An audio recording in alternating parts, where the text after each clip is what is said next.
This video is going to show you how to use stem and leaf diagrams to display your data without losing any information. So when we talk about stem and leaf diagrams, it is a way of arranging an awful lot of data in a relatively simple looking diagram, but without, like I said before, losing any of the information. So what we do first is we write the tens figures in the left-hand column of a diagram.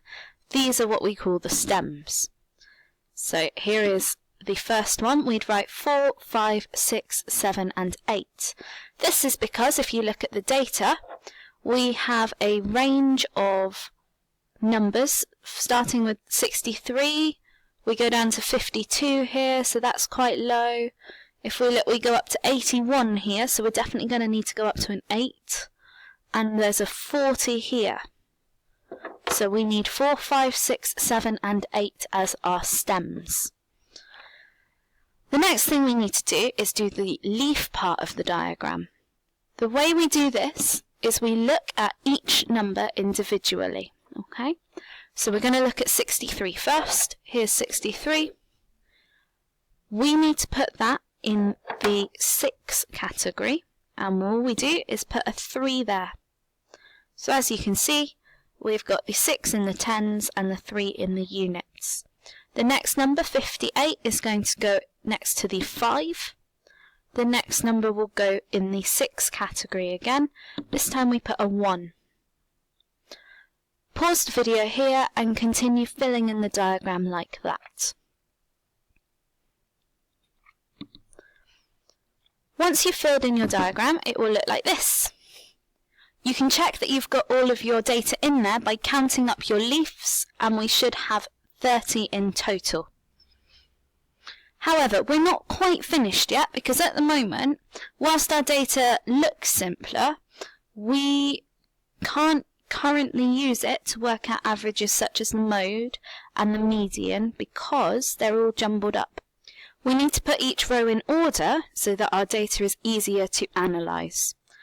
The way we do this is we look at the first row, so we're going to look at the row starting with 4, and we see if our leaves are in order, and luckily for us, they are already in order for that row. So now we're going to look at the row with 5 as its stem. These numbers are not quite in order. Okay, so on our new diagram, we're going to put them in order. So we've got a 2 to start with, so we'll have 2 next to our 5.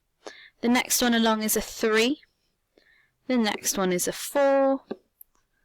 The next one will be the 7s, so we've got 2 7s.